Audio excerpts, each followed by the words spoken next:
How to turn off Safe Search on iPhone on iOS 28. This will help you to unlock full web access. So this way is very simple, guys. Go to your Safari on your iPhone, tap on it. Now here you have a new browser, for example. In the search bar, type in google.com, tap on search.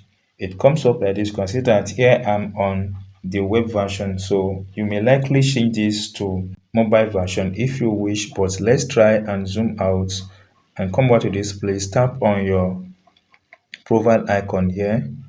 Then once you tap your profile icon, it comes up like this. Then zoom out.